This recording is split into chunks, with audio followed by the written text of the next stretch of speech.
Selamat malam, jemaat yang kasih Tuhan, apa kabar? Saya berharap kita dalam kondisi yang sehat, kita tetap semangat, dan kita tetap boleh mempunyai damai sejahtera dari Tuhan ketika kita mengikuti persekutuan pada malam hari ini. Mari bersama-sama sebelum kita mendengarkan firman Tuhan, kita mau berdoa terlebih dahulu. Bapak Surgawi, kami menyerahkan waktu kami ke depan untuk pembicaraan kebenaran firman Tuhan ke depan ke dalam tangan kasih Tuhan.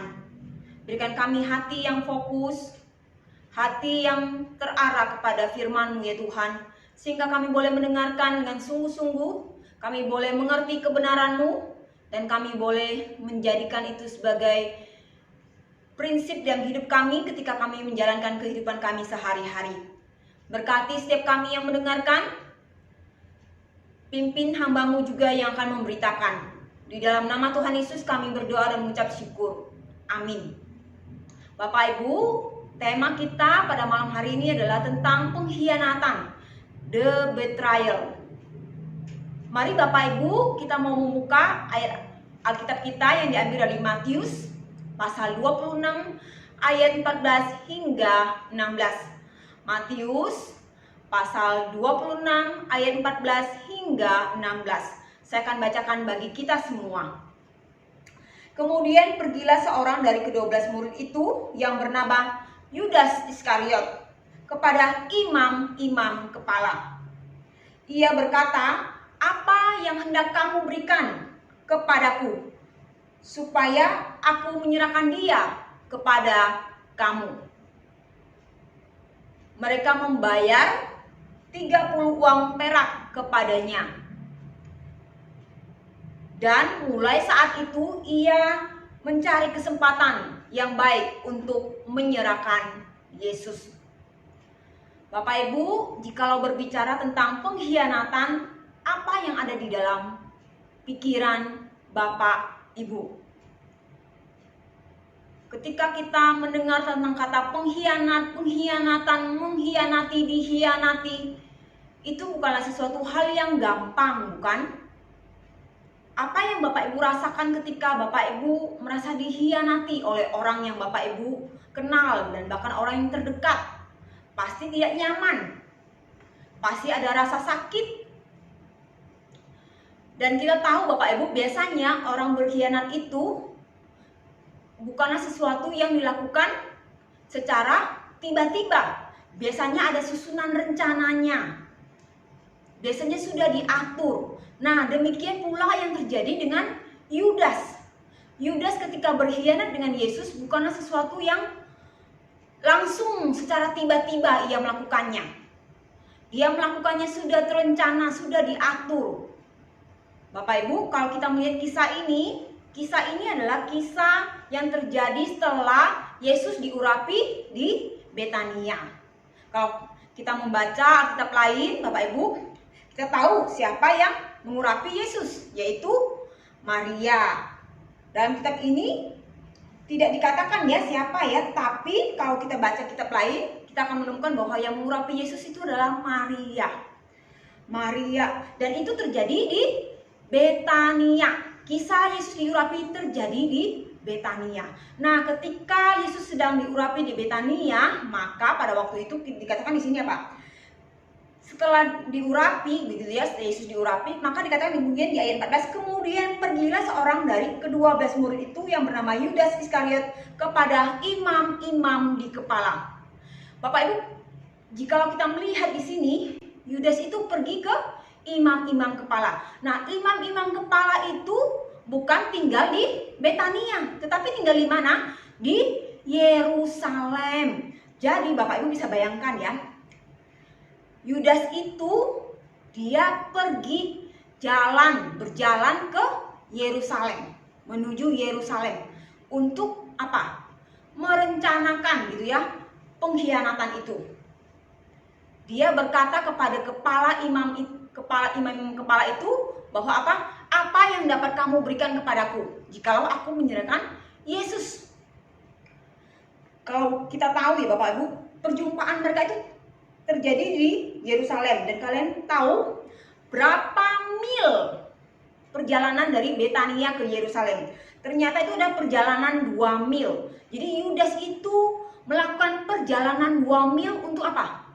Merencanakan untuk melakukan yang namanya pengkhianatan, untuk menjual Yesus. Menjual Yesus. Dan kalau kita bisa lihat ya, ini adalah suatu perbuatan yang bagaimana Bapak Ibu? Perbuatan yang sudah direncanakan, diatur sedemikian rupa. Nah, rencana tentang pengkhianatan ini ternyata tidak terlihat hanya sampai di mana dia berjalan menjumpai para imam. Namun dikatakan di ayat 16 itu apa? Mulai saat itu ia mencari kesempatan yang baik untuk menyerahkan Yesus. Dikatakan di situ apa? Setelah dia menerima 30 keping perak, ia kembali apa? Ke Betania. Untuk apa? Mencari waktu yang tepat untuk menyerahkan Yesus. Dia kembali ke Betania lagi untuk mencari waktu, susun strategi waktu yang tepat, yang baik, yang bagus, supaya bisa menyerahkan Yesus. Bapak Ibu, jikalau kita lihat mengapa pengkhianatan ini bisa terjadi, apa penyebabnya? Karena apa Bapak Ibu? Karena dosa dianggap biasa. Dosa kecil dianggap biasa. Dosa kecil makin lama menjadi dosa yang besar. Inilah yang terjadi dengan Yudas. Kita tahu dari mana Yudas mengalami hal ini Bapak Ibu. Bapak Ibu, kalau kita membaca kitab Yohanes, maka kita akan melihat Yudas itu dikenal sebagai seorang pencuri. Dikatakan oleh Yohanes bahwa dia adalah seorang pencuri. Yudas itu adalah seorang bendahara. Namun, dia bukan bendahara yang jujur. Dia bukan bendahara yang jujur. Hal ini dari apa? Terlihat dari kapan? Dari ketika Yesus diurapi dengan minyak narwastu. Pada waktu Yesus diurapi dengan minyak narwastu, dia berkata demikian, bahwa apa? Mengapa membuang minyak narwastu itu begitu saja? Jikalau dijual itu bisa menghasilkan 300 keping perak. Dan hasilnya itu bisa diberikan kepada orang miskin. Dia mengatakan itu adalah sebuah pemborosan. Bapak Ibu, kita melihat apa? Dia menutupi ketidakjujurannya itu dengan apa? Sebuah sikap perbuatan yang baik. Dia menutupi ketidakjujurannya dengan perhatian kepada orang miskin. Mari kita buka Yohanes 12 ayat 4 hingga 6. Saya bacakan buat kita ya. Yohanes ayat 4 hingga 6. Tetapi Yudas Iskariot, seorang dari murid-murid Yesus yang akan segera menyerahkan dia, berkata, "Mengapa minyak narwastu itu tidak dijual 300 dinar dan uangnya diberikan kepada orang-orang miskin?" Hal itu dikatakannya bukan karena ia memperhatikan nasib orang-orang miskin, melainkan karena dia adalah seorang pencuri. Ia sering mengambil uang yang disimpan dalam kas yang dipegangnya. Ia sering mengambil uang kas yang dipegangnya. Jadi dia adalah bendahara dan dia sering mengambil uang kas yang dipegangnya. Ini diberikan kepercayaan, uang kas itu diberikan kepada dia untuk disimpan, tapi dia pegang, kemudian dia ambil. Dia mencurinya, menggunakannya untuk kepentingan pribadi. Nah, itulah yang terjadi Bapak Ibu ketika dia berkata, mengapa minyak narwastu ini tidak dijual saja dan uang hasil penjualan itu diberikan kepada orang miskin. Dia menggunakan ketidakjujurannya. Dia menutupi dosanya dengan apa? Perhatian kepada orang miskin. Dan itu dia lakukan bukan cuma sekali Bapak Ibu. Ketika dia mengambil uang kas itu, dia bukan cuma lakukan hanya sekali. Mungkin Bapak Ibu pada awal-awalnya ya, dia hanya mengambil sedikit saja uang kas itu. Tapi makin lama pasti makin berkembang. Sampai pada titik dia merasa apa? Tidak bersalah lagi. Sampai dia berani mengatakan apa? Menutupi kesalahannya. Dengan cara apa? Memberikan perhatian kepada orang miskin.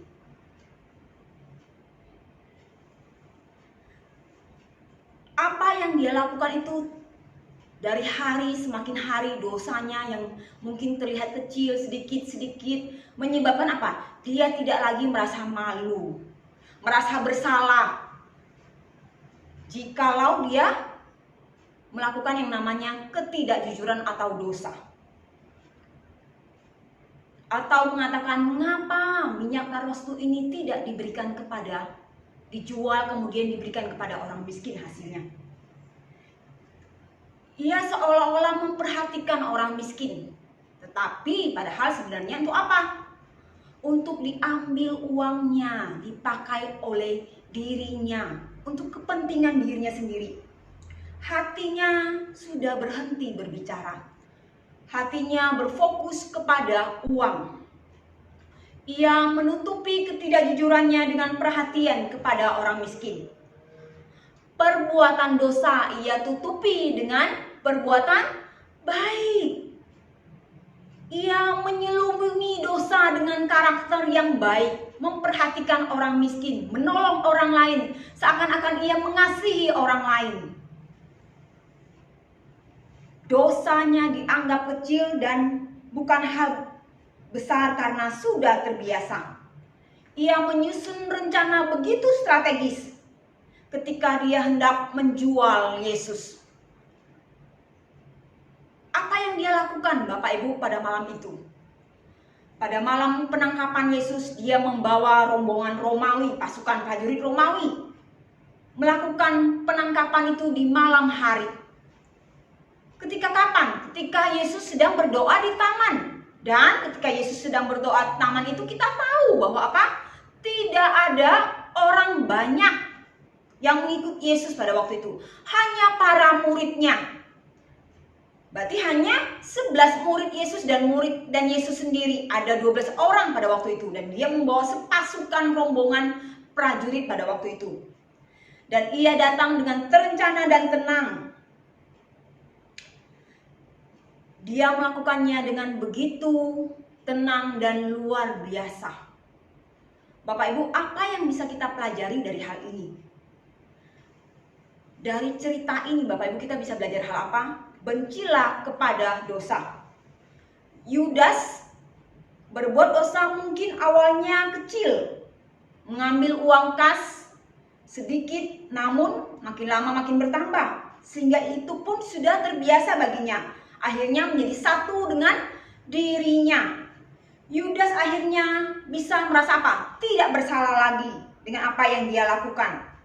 Bahkan dia menutupi dosanya dengan perbuatan baik. Ia bisa melakukan pengkhianatan dengan tenang.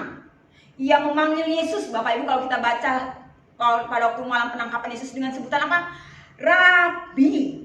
Bahkan apa? Bukan cuma sekedar memanggil Yesus dengan sebutan Rabi, guru. Tapi dia juga memberikan ciuman persahabatan bagi Yesus. Ciuman persahabatan itu dijadikan sebagai ciuman pengkhianatan di malam itu. Bapak Ibu, seorang penulis renungan berkata demikian. Kita sering berkata demikian Bapak Ibu. Hanya satu dosa kecil. Apa salahnya? Tapi berikan kebebasan kepada dosa itu. Dan segera akan ada 2. Tambahkan lagi, maka kemudian dosa menjadi perbuatan atau menjadi kebiasaan dosa. Menyatu dengan diri kita, menjadi karakter kita. Dosa menjadi kesenangan hobi kita. Bapak Ibu, seorang tokoh teolog bernama Charles Spurgeon itu mengatakan demikian. Kita harus menjauhkan diri dari dosa. Jika Kristus memang telah menyelamatkan kita dari dosa, kita tidak bersusah hati ketika jatuh ke dalam dosa. Mereka yang merasa senang dalam dosa bukanlah anak-anak Allah. Jika Anda adalah anak-anak Allah, Anda akan membencinya dengan kebencian yang penuh sampai jiwa Anda yang terdalam. Bapak Ibu, ketika engkau melakukan dosa, ingatlah akan hal ini, bencilah dosa. Ketika godaan dosa itu datang, jangan sekali-kali mencobanya. Karena jikalau ada 1 kali, maka akan muncul 2 kali. Jikalau engkau menyebut dirimu, jikalau kita menyebut diri kita adalah murid Tuhan, anak Allah, bencilah dosa. Bencilah dosa walaupun hanya terlihat hal kecil. Bencilah dosa walaupun itu terlihat mungkin seperti candaan atau seperti apapun, hal yang lucu dan sebagainya. Tetapi yang namanya dosa tidak ada yang namanya lucu atau imut-imut, Bapak Ibu. Lalu bagaimana kisah pengkhianatan ini berakhir? Apakah kisah ini berakhir hanya dengan ketika Yesus ditangkap? Ketika Yesus mati, disalibkan? Ternyata tidak. Kisah pengkhianatan ini berlanjut, Bapak Ibu. Hasil pengkhianatan Yudas, apa yang terjadi? Berakhir pada penyesalan dan bunuh diri. Bapak Ibu, mari kita buka Matius 27 ayat 3 sampai 5. Saya akan membacakannya bagi kita semua. Matius 27 ayat 3 sampai 5.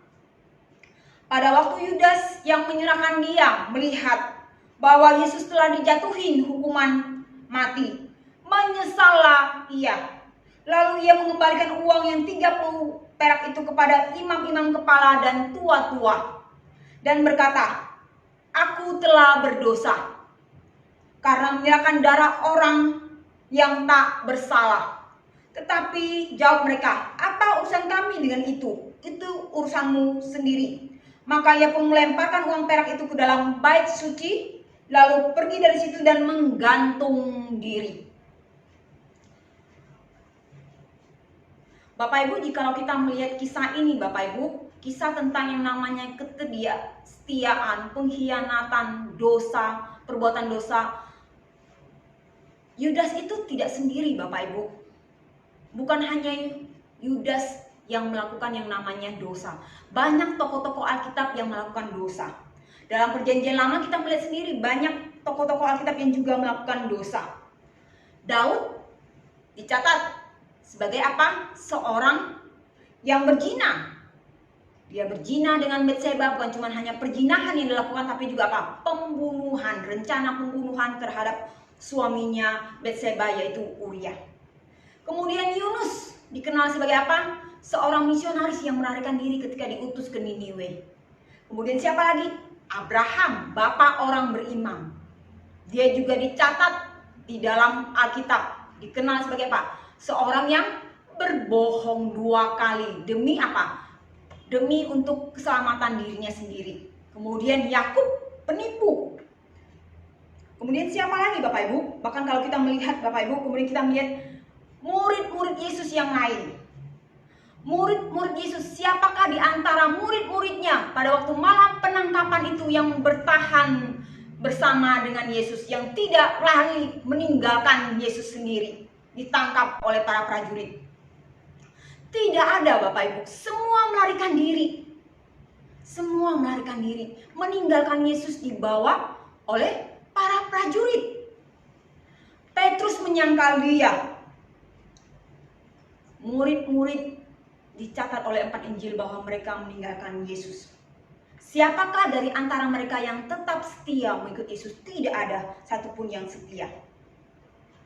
Namun di sini letak perbedaannya antara para murid dengan Yudas.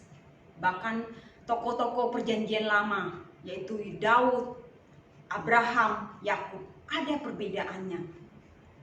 Yudas dikatakan di situ menyesali perbuatannya.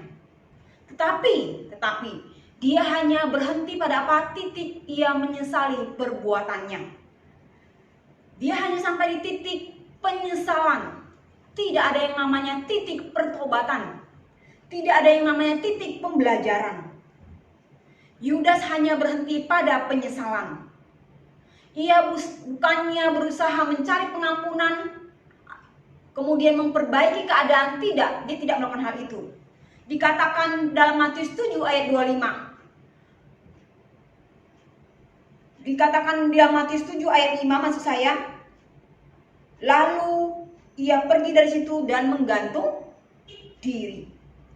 Ia menghukum dirinya sendiri dengan cara menggantung diri, bunuh diri.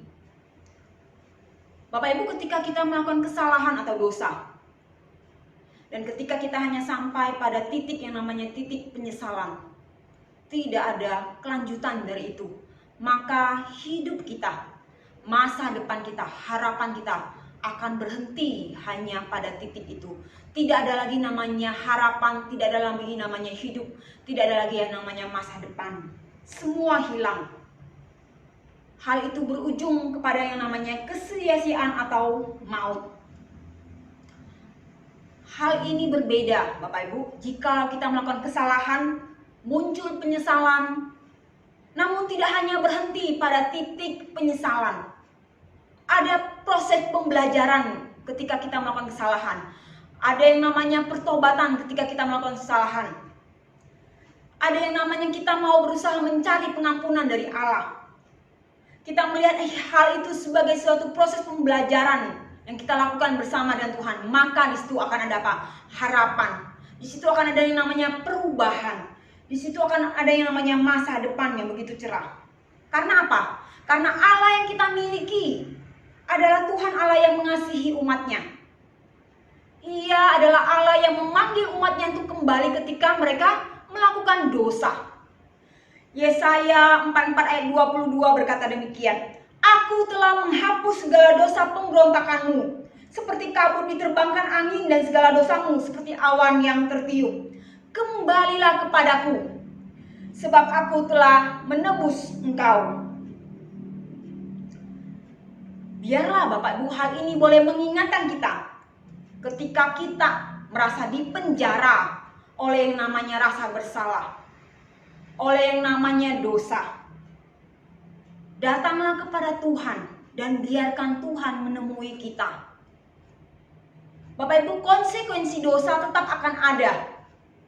Namun jangan hadapi itu sendiri. Hadapi bersama dengan Tuhan. Kita mungkin akan dikritik, mengalami yang namanya penolakan, bahkan mungkin diberi label negatif. Kita mungkin akan disebut pencuri, penipu, pemalas, orang yang cuek, teledor, orang yang tidak mau memberikan perhatian, tidak punya kasih dan sebagainya.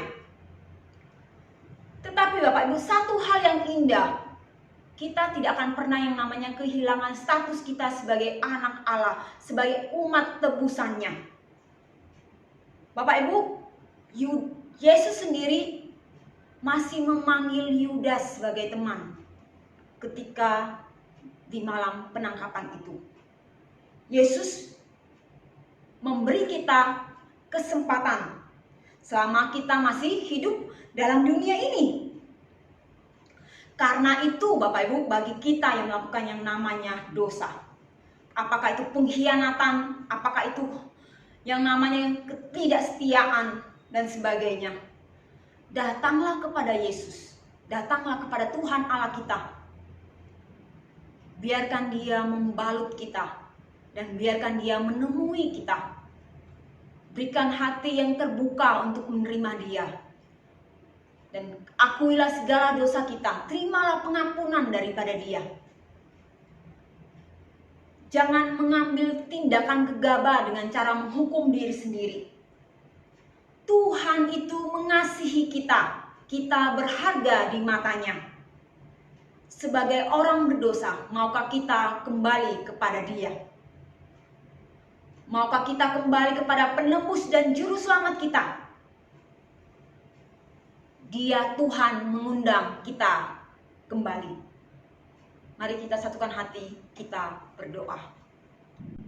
Bapa Surgawi, terima kasih untuk kebenaran firman-Mu yang telah berbicara kepada kami. Tolong kami Tuhan, ketika godaan dosa itu datang, ketika dosa itu mulai muncul di dalam pikiran kami, tolong kami Tuhan untuk mengontrol diri kami, menguasai diri kami. Berikan kami Roh Kudus-Mu ya Tuhan, berikan kami kuasa-Mu sebagai anak-Mu ya Tuhan untuk menolak dosa itu ya Tuhan. Jangan biarkan kami senang melakukan dosa, menjadikan dosa itu sebagai kebiasaan hobi yang kami lakukan senantiasa. Berikan kami hati yang peka untuk melawan dosa, mengatakan tidak kepada dosa. Dan Jikalau kami sudah jatuh dalam dosa ya Tuhan, tolong kami untuk kembali kepadamu. Ketika Engkau memanggil kami kembali, kami boleh mempunyai hati yang lembut untuk datang kepadamu. Terima kasih ya Tuhan untuk kebenaran-Mu. Biarlah kebenaran-Mu pada malam hari ini boleh menjadi sebuah pegangan dalam kehidupan kami sehari-hari. Dalam nama Tuhan Yesus kami berdoa dan bersyukur. Amin.